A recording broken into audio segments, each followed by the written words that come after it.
Keď si dlho nedal gól, tak si išiel spláchnuť vodou. Čistou, hej, aby upozorňujem. Časť hokejky si normálne... No, aj čempel si dal do záchodu a spláchol. Najprv išla hokejka a potom...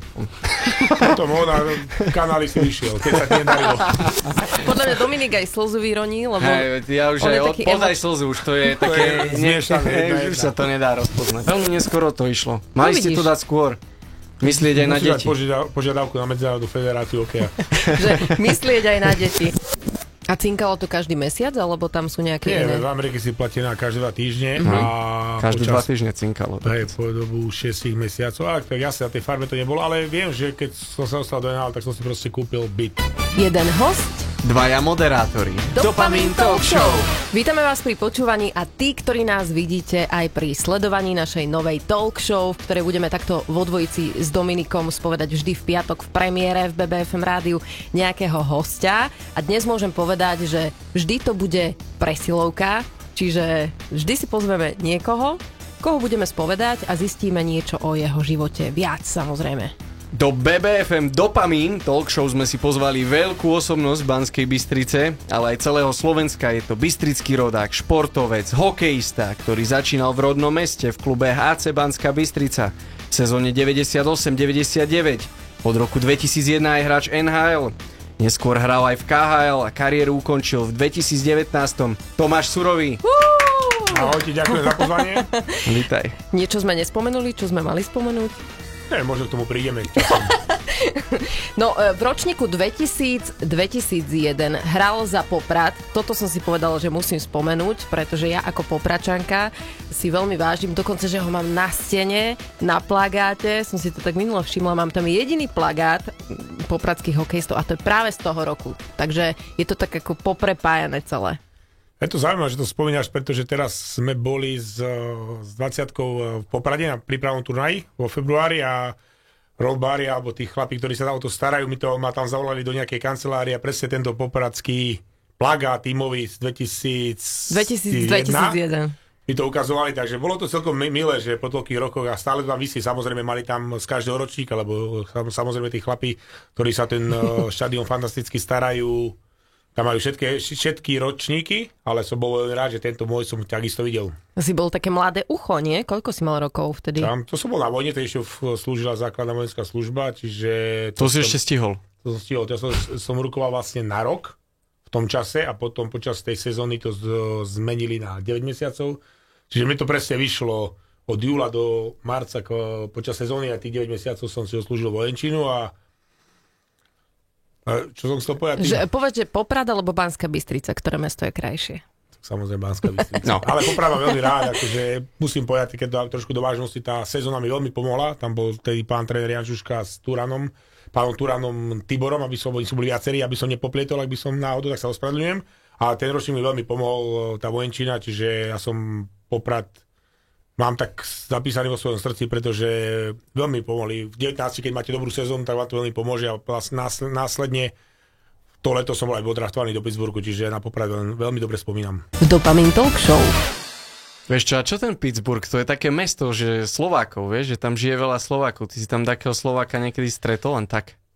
Tak je to tiež už nejaký ten piatok, ale keď sa tak rozpamätávam, tak neviem, či môžem povedať firmy, a keď takto vystrínite, tam US Steel mal vtedy nejakú pobočku, takže boli tam Slováci aj v tej budove, kde som ja býval, čiže, lebo však v Košicách je fabrika tu, takže proste viem, že tam bolo aj stretnutie Slovákov, ale áno, je to tam taký slovenský kraj, keď to môžem tak povedať, plus tá farma Pittsburghská je vo Wilkes-Barre Scranton, tam som tiež strávil nejaký ten čas a tam viem, že bol aj kostol slovenský a proste tam boli tí predkovia, keď sa Casey emigrovalo v tých okolo roku 1900, takže tam bola taká základňa slovenská celkom silná. Aké to je, že tak vieš, že odídeš zrazu zo Slovenska a si zrazu tam vravíš 19? 19 som mal, to je aký pocit?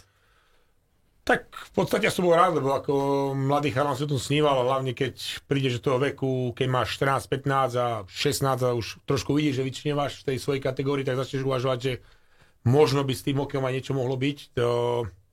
Som Amerika. To nie, ale ja si pamätám jeden rozhovor, už nebol mamou, ktorou presne na sídlisku Bystrici sme šli takto na tréning a mi vraví, že proste, že aby sa tomu venoval, že asi nejaký dôvod, prečo ma už 16 zobrali do Ačka v tej Bystrici, tak to si pamätám ten rozhovor, že proste v tej som pochopil, že asi by som sa tomu mohol trošku aj viac venovať, respektíve asi by som mohol si niečo dosiahnuť a som veľmi rád, že sa to trošku tak podarilo. Ty si dal za cieľ NHL-ku potom teda, že tam by si chcel pôsobiť? Tak vieš, ako cieľ, ako ty ako 15-14 ročný chalan, reálne to možno nevieš hodnotiť, lebo však musíš rátať s konkurenciou z celého hokejového sveta, ale samozrejme každý chalan má sen sa dostať do NHL, to je normálne a potom ani nikdy v podstate ty reálne ten sen nezhodnotíš, lebo chceš sa tam dostať. Takže ja som veľmi rád, že sa mi to podarilo aj dostať do reality a som za to ďačný, že som bol súčasťou tej NHL aspoň pár rokov. Niektorí možno, keď odídu od rodiny, že sú tam sami, tak možno nie sú úplne s tým v pohode. Aktuálne môžem spomenúť teda prípad Ružičku, ktorý zavesil na internet video na Instagram, ktoré potom síce po 10 minútach stiahol, ale trošku mu to teda poškodilo kariéru. Že či to vnímaš tak, že tí chalani, ktorí prídu do NHL, celkovo do neznámeho sveta, môžu mať napríklad či už psychické problémy a že sa to prejaví napríklad aj takto? Tak vieš, NHL je špička ľadovca, je tá čerešnička na torte, ale chalani, alebo respektíve aj môj prípad, to museli sa predierať na farme, hej, v tej AHL súťaži a veľa Tomka nezvládlo, čakajú tú šancu, veľa sa vrátilo do Európy, možno v tom čase za lepšími podmienkami, aj finančnými, nebudeme si vraviť, pretože v tej AHL sa veľa v tom čase nezarábalo, neviem, ako sú tam teraz chalani, a to už v podstate je mimo mňa, ale čiže aj to musíš prekonať tú prekážku, dostať sa do tej NHL vôbec a samozrejme, keď tam dostaneš, že tam je veľmi ťažké sa tam udržať. A áno, však samozrejme ten prípad som samozrejme aj zachytil, je to škoda, no pevne verím, že dostane druhú šancu, samozrejme bude sa musieť vysporiadať s tým, čo sa mu stalo, ale tak by som to bol každý, nech sa to ako rozpýtavať, ale každý zaslúži druhú šancu, samozrejme to je jeho chyba, čiže on to sám najlepšie vie. A si rád, že neboli vtedy sociálne siete, nie? Tak určite sociálne siete, keď to zoberieš z správnej strany, tak veľmi dokážu pomôcť, hlavne mladým ľuďom sa presadiť v ktoromkoľvek odvetví biznisovom. Vieš si propagovať ten svoj produkt alebo tú svoju prácu, ale samozrejme, keď sa to stane z tej druhej strany, tak vedia veľmi uškodiť. Ty si sa niekedy vyjadril, že v NHL to mohlo dopadnúť o čosi lepšie. Neviem, či som to úplne správne povedala, ale že možno si to predstavoval, že to bude možno v inom leveli, neviem presne, čo si tým myslel. To, čo som v podstate možno spomínal v predchádzajúcej odpovedi, že reálne tam, keď to tak preženiem, je tam ľahšie sa dostať a ťažšie sa tam udržať. Čiže možno keby som ja sa dokázal tam dlhšie udržať, neviem, že by som tam ďalších 15 rokov mohol hrať, ale sám cítim, že možno ešte 2-3 roky som sa tam mohol udržať viac, ako som sa udržal, ale to len hodnotím teraz, v podstate realita bola taká, aká bola. Ja som vďačný za ten čas, čo som tam mal, lebo nie každému sa to podarí, takže tak k tomu asi takto.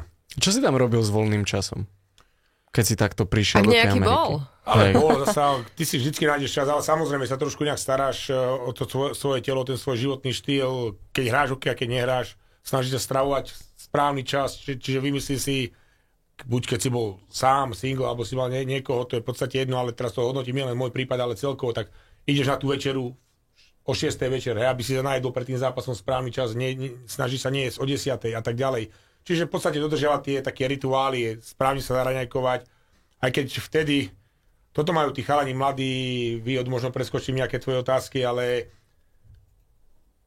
majú obrovské možnosti, tí chalani sa zlepšujú a tá liga, alebo celkovo ten hokej sa posunul úplne do iných dimenzií a šport bol, alebo ten hokej bol iný šport, keď to preženiem pred 5 rokmi, nie to pred 20. Chalani sú rýchlejší, podľa mňa technickejší vybavenia, pretože to súvisí s tým servisom, ktorý majú kondičných trénerov, čo je dobre pre nich, doba sa vyvíja, majú možno nutričných poradcov, to kedy si vôbec neexistovalo, teraz majú tých skill coachov na korčulovanie, na držanie hokejky a tieto veci. Čiže keď presne tak, by som to prirovnal tých sociálnych sieťach, keď to správne využijú a zoberú to do tých správnych rúk, z toho správneho pohľadu, tak s týmto dokáže veľmi pomôcť kariére, respektíve ten ich vývoj strašne urýchliť. Čiže dnes už nutriční poradcovia a ty si vtedy rozbíjal ešte vajcia, hej, surové. Nemal ti to poradiť. Dobre, že počkaj.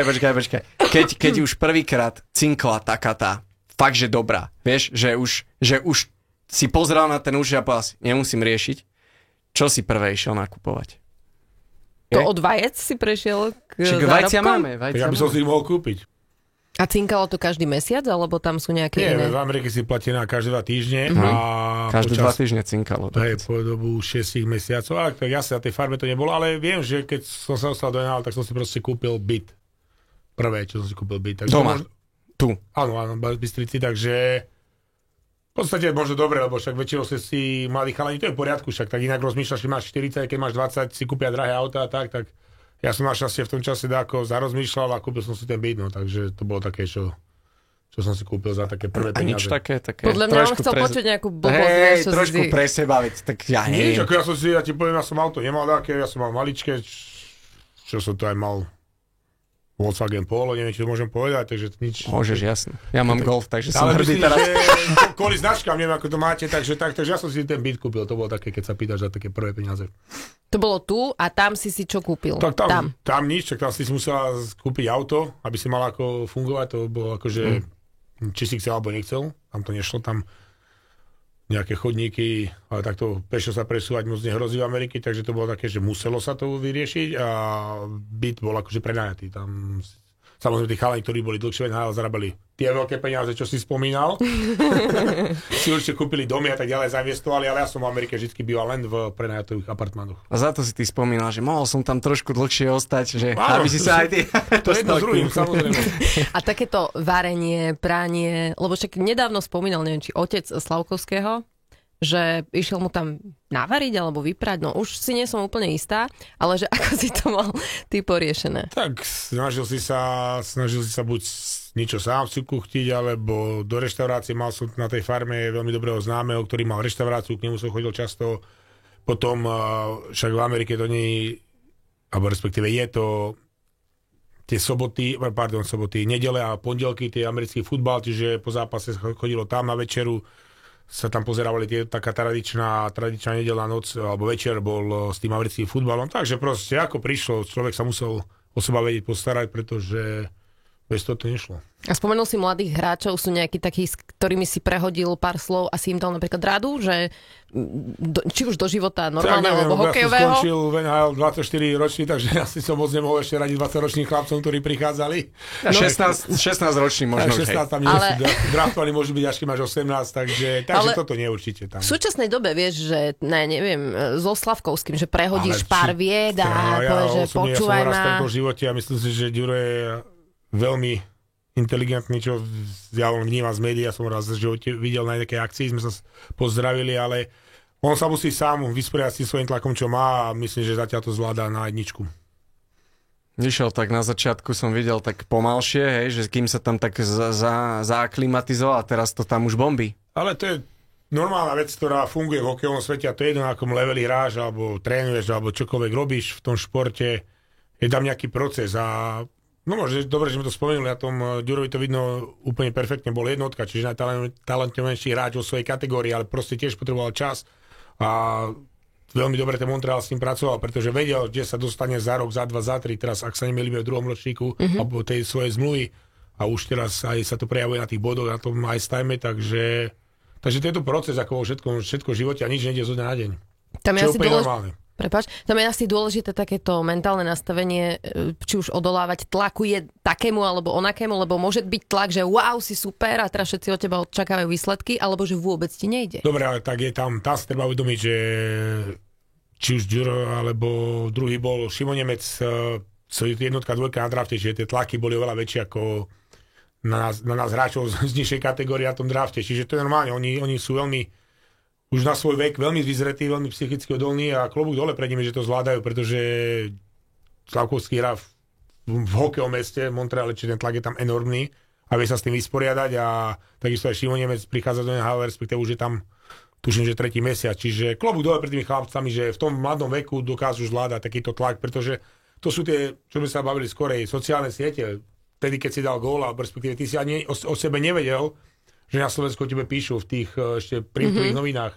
Ale samozrejme teraz už cez ten Facebook až kaďaké rôzne sociálne siete, oni o sebe vedia, že ich tu ľudia obdivujú. A to je takisto tlak, ktorý ich môže zväzovať ruky a nohy a klobúk dole, že sa s tým vysporiadávajú zatiaľ. Pevne verím, že sa budú, pretože starnú a to myslím v dobrom, čiže skúsenosti naberajú. Dneska ťa na tom internete úplne rozoberú. Ja som aj teraz pozeral aj k tomu Slavkovskému 20 videí. Ešte dobre, že nehodnotili, že či mal správne hokejku držal v ten daný moment, či ju trošku, vieš. Áno, tak samozrejme Ako je to úplne tá doba India, takže tí chalani sú pod väčším drobnohľadom, ako sme boli my, a či už ich súkromný život, alebo samozrejme ten hokejový primárne. Poďme si doplniť Dopamín. v Dopamin Talk Show. A ty si mal niekedy také s hokejkou, že... Ja som sa chcela opýtať. Hej, tak dobre, tak poď. Opýtaj sa, Tino, Ja poď. som sa chcela opýtať, či si spával s hokejkou. Nie. Ani s korčulami. A s kým si spával?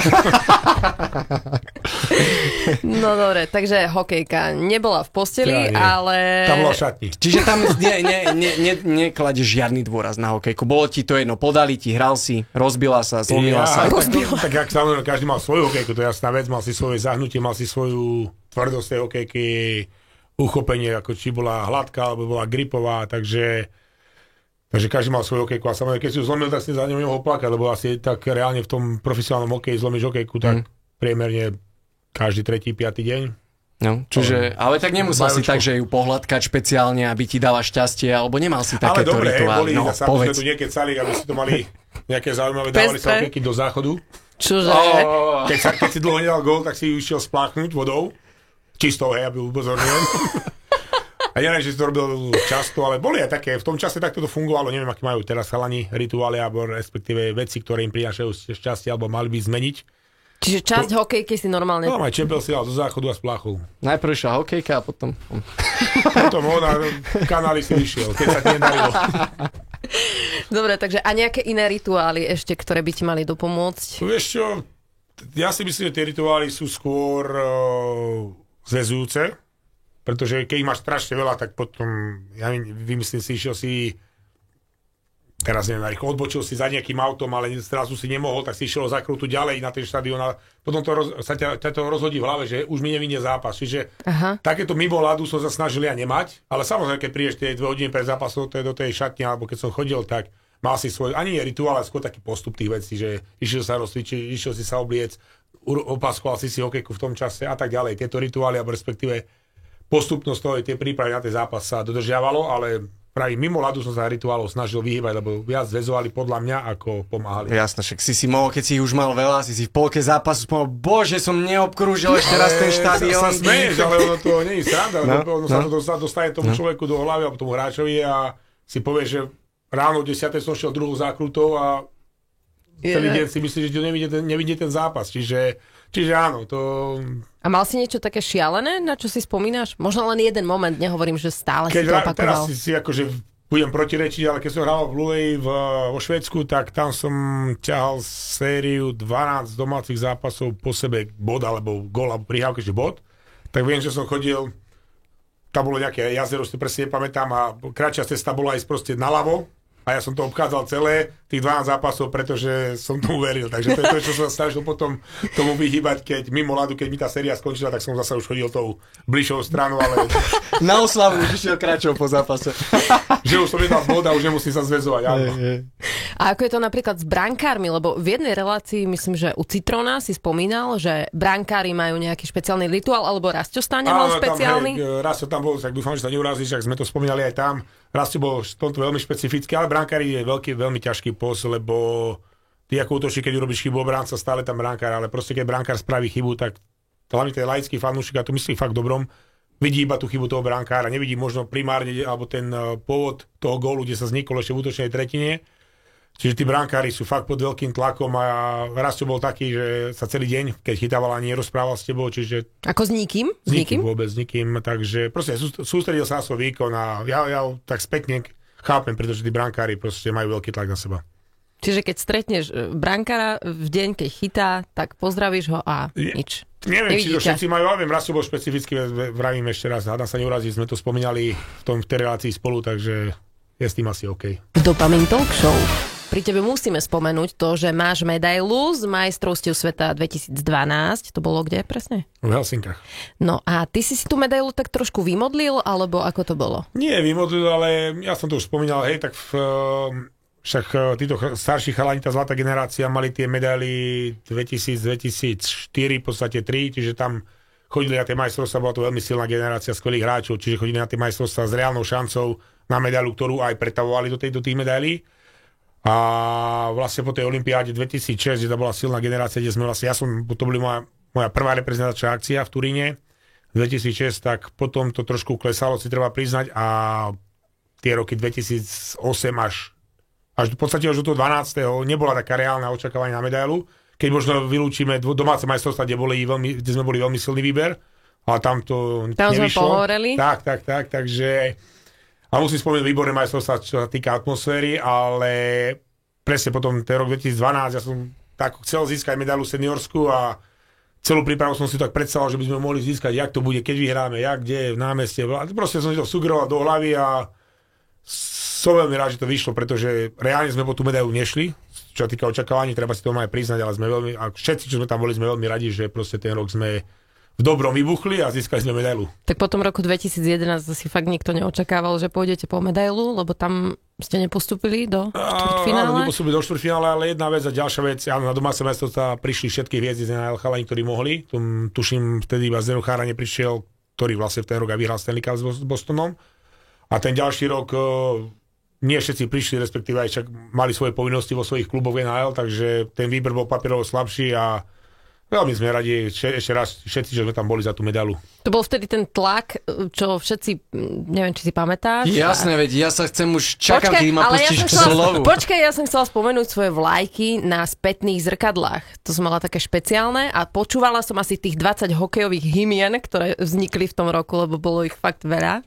A nech sa páči, až priestor. Mňa zaujíma toto, lebo fakt, že teraz som sa tak úplne preniesol do toho momentu, že ale vy ste si aj niečo špeciálne vtedy, že hovorili, alebo to fakt ste to tak cítili? Proste... Kde teraz myslíš, ktorý rok? Na tých 2012. Lebo tam ste boli ako vymenení všetci. Vieš čo, tam to bolo tak, že my sme boli mimo tam tej osmičky toho rebríčku, aby sme sa priamo kvalifikovali na Olympiádu 2014 do Soči. Čiže tam bolo hlavné úloha, alebo proste hlavný cieľ dostať sa, tuším Norov, alebo Nemcov sme museli preskočiť toho rebríčku na tú 8. miesto, teraz si nepamätám ktorých. A tam to bolo vypočítané, že keď spravíme štvrťfinále, oni nespravia, tak sa dostaneme v tom rebríčku ako bodov pred nimi a my sme šli vlastne krok po kroku. Prvý zápas sme prehrali, ale sme prehrali iba o gól a hrali sme fakt dobre. A od tretieho zápasu, ak sme porazili Ameriku, tak sme vlastne vyhrávali až do konca základnej časti a dokonca ani proti Francúzsku posledný zápas sme nemali postup istý, pretože to bol prvý turnaj, alebo prvé majstrovstvá, ktoré sa hrali takým iným systémom, že sa to hrali 2x7 člen skupiny. Vlastne doteraz to tak funguje a postupovali prvý 4, čiže nevedelo sa ani odhadnúť, koľko bodov budeš potrebovať na ten postup priamy, pretože to bol prvýkrát ten kľúč postupový taký, aký je. Doteraz sa mi vidí, že... Čiže 2x8, 8 tímov, nie? 7 sa mi vidí. Asi, a to je v podstate jedno, proste prvý rok sa hral s týmto kľúčom postupovým, čiže nevedeli sme ani odhadnúť.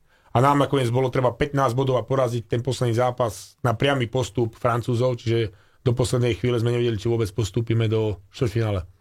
Vieš čo, čím ste ma nahnevali? Ja si to presne pamätám. Posledný zápas sa hral strašne neskoro večer a mňa mamka poslala spať. A no bodaj by ťa neposlala spať, že to bolo pred koľkými rokmi? 12 rokov dozadu. Musel som si normálne, zobral telefón, dal ich aspoň do slúchadiel, aspoň som to počúval a ešte aj čo som sa z obývačky snažil chytiť. A presne toto je, ako sme sa bavili o tých rituáloch, preto nevyhrali, lebo ja som nemohol pozerať. Lebo hrali strašne neskoro. Rozčulil, ale čo majú medailu z majstrovstiev sveta? Áno, majú, ale mohli mať zlato.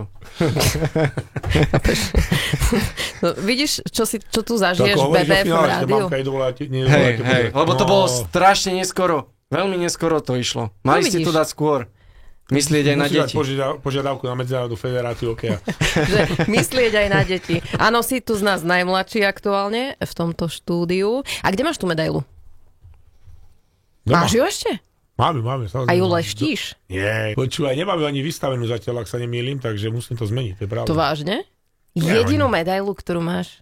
Z majstrovstiev sveta. Nemám tu, ako som si ešte nerobil vitrínku, takže asi budem musieť už, to je pravda. Jeden host, dvaja moderátori. Dopamin Talk Show. Taký najmoment, na ktorý spomínaš, ja viem, že to je ťažké za celú tú časť, čo si hral hokej, vybrať, ale také, čo si povieš, že fakt to stálo za to byť pri tom hokeji. A stále si pri hokeji, to ešte spomenieme, že trénersky.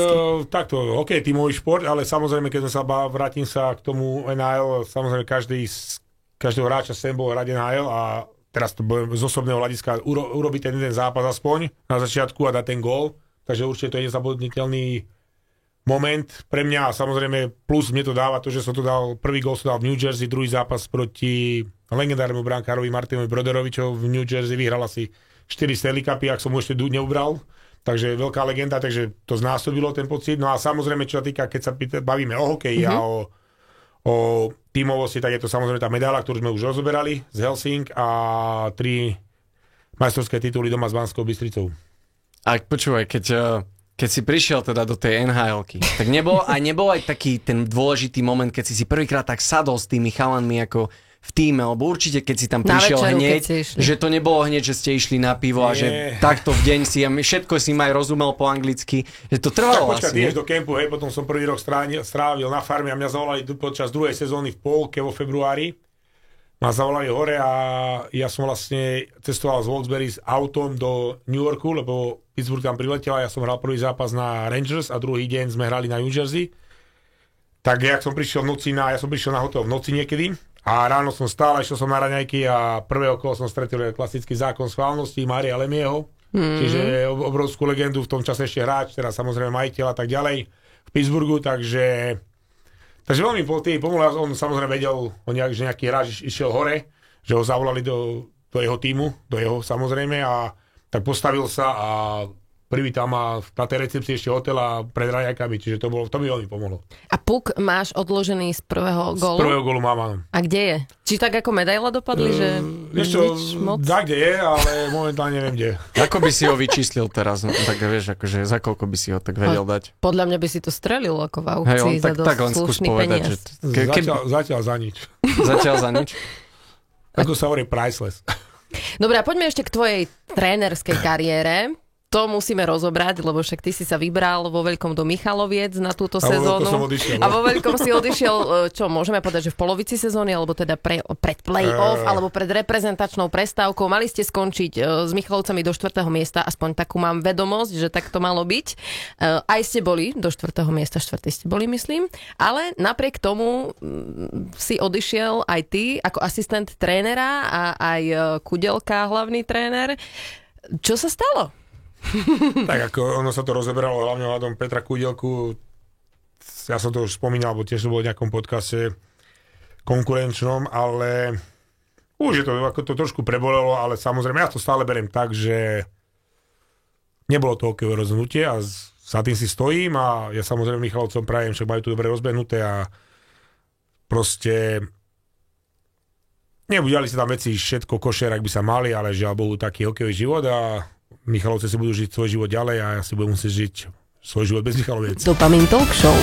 Mňa to veľmi vždycky zaujímalo, že...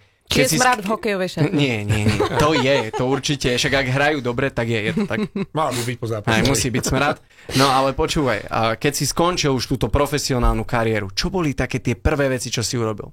Zuby si šiel spraviť, nie? To by mňa, som nad týmto hneď rozmýšľal, že prvá vec. Ako čo, kazí? Alebo... Nie, veď tak vybité zuby, veď v kuse ti letí puk na tvár. Ja som prvý rok po kariére som mal aj nejaké osobné veci, ktoré som musel, vtedy mama zomierala, čiže ja som sa o ňu musel starať, byť doma a potom vlastne ja som sa venoval sebe, čo som mal tak, alebo nie sebe, ako čo mám rodinu a tak ďalej, ale tým koničkom, ktoré som nemohol počas kariéry robiť, to je lyžovanie, skial, bežky, čiže to som si užíval tú prvú zimu aj no ja som mal v podstate v pláne rok byť mimo diania, lenže potom prišla korona, čiže on sa to predĺžilo na 2 roky, pretože celkovo všetko bolo zavreté. Si oddychol. Tak to musela byť psychiatria. Ten druhý rok bol extra, to už som to tak moc nechcel, ale potom zistíš, že potrebuješ niečo produkovať, niečo robiť, niečo chceš dosiahnuť a ja som na to trénerstvo veľmi rád. Ono to nie je ľahká práca, je to stresujúca práca, ale ktorá není a má svoje aj plusy, aj minusy, ale mne chýba tá emócia z hokeja a ja som si to aj veľmi užíval aj v tých Michalovciach, pretože hlavne keď sa to mužstvo zodvihlo a z tých zlých dní, keď sme fakt boli 11, sme sa pozbierali celé mužstvo hore, hlavne chalani zabojovali, išli hore, čiže zmenili sme nejaké taktické veci. Čiže to bolo ten výsledok, ti to tak dáte takú pohľadne na duši je dobrý výraz. Veľmi pekný. Že proste si spokojný, že niekde tvoja práca smeruje a možno aj preto, že to smeroval niekde a ten vyhadzov prišiel taký nečakaný, alebo respektíve podľa mňa nezmyselný, tak sme to s tým Petrom ťažšie znášali. A aké bolo prvé slovo, ktoré si povedal po vyhadzove? O čom? Viete, nie, ja toto musím sa povedať. Bol si pokojný. Ja som proste sa nestretol ani so športovým manažérom, ktorého práca by to mala byť, aby ťa vyhodil, ale v poriadku. Čo si to dostal SMS-kou? Nie, ja som bol s pánom Michalom, majiteľom, ktorý bol veľmi korektný, ktorý si nás zavolal, ktorý poďakoval za odvedenú prácu, poprial mi všetko dobré, takže ja som mu veľmi ďačný za jeho prístup a že si našiel na čas a samozrejme aj takúto nepríjemnú vec, ktorú treba niekedy v živote absolvovať, si našiel na čas, mali sme ten rozhovor, čiže z tohto poriadku ten vyhadzov prišiel, alebo respektíve tá forma tej rozpravy bola z jeho strany úplne korektná, perfektná. Mne sa to páči, ako si povedal, že ti chýba tá emócia z toho hokeja, alebo si tak úplne som si to teraz tak úplne predstavil, že ten hokej, že fakt, že on žije, že proste tam to je ako živá nejaká entita, hej, asi pre teba, ako keď sa tomu venuješ celý život. Asi aj pre fanúšikov, ktorí sú takí mimo. Tak jasne, hokej ti prináša emócie pozitívne aj negatívne a v podstate keď si hráč, ja som to možno menej prežíval ako hráč, lebo si to mohol kontrolovať. Bol si na tom mladý, videl si tú akciu, respektíve zrealizovať, pomôcť, byť súčasťou tej akcie. Ale ako tréner ty spravíš video, ty ho pripravíš, označíš, hrajte doprava, doľava a tak ďalej. Ale na tej striačke, keď to preženie, si reálne bezmocný, pretože to hrajú hráči. Aj samozrejme nie si, lebo ty môžeš skočiť do zápasu, ty musíš sa pozrieť na supera ako hrá, zmeníš taktiku počas hry, nenapadaj dvomi, napadaj jedným, stiahni sa traja dozadu. A takéto veci je taktické, ty vás nie zaťažovať tu.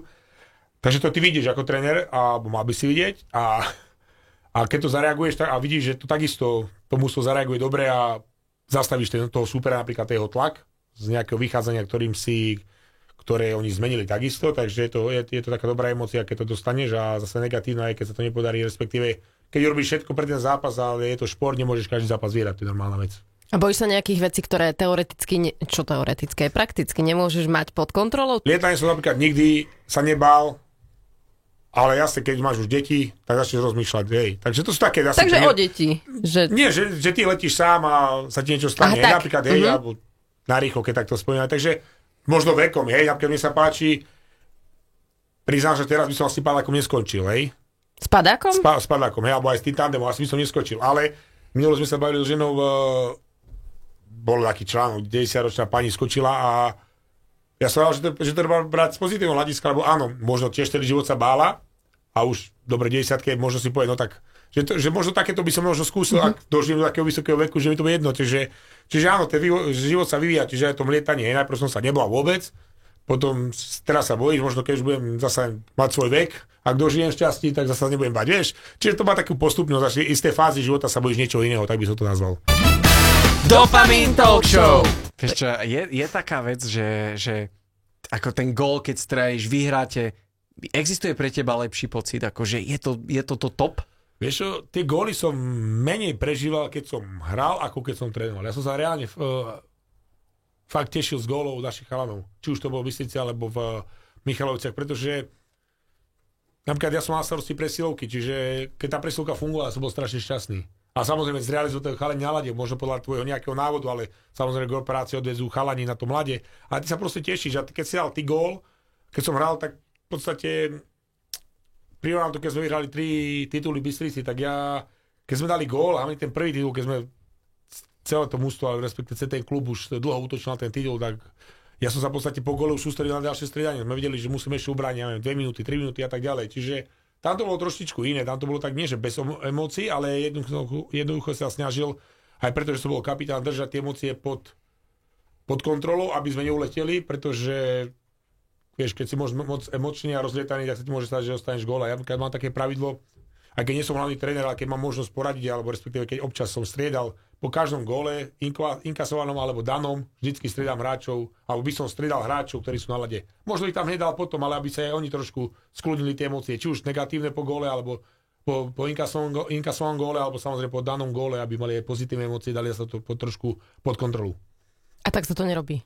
Nie, že neviem, že to je pravidlo. Niektorí tréneri si sa povedia, že neviem, že to je dobré alebo zlé, čo ja vravím. Ja by som to tak robil. Niektorí tréneri mi aj vysvetlovali, že oni by to dali, že keď tá útočná trojica hlavne dá, alebo tá petica na tom mladí dá gól, tak ich tam nehá, lebo sú v laufe a dajú ešte druhý gól. to je tiež neviem, že to je zlý pohľad, ale ja by som to robil inak, ale to neviem, že jedno alebo druhé je zlé. To je v podstate na rozhodnutie trénera, ako to cíti. A však ty si teraz pri reprezentácii, pri 20.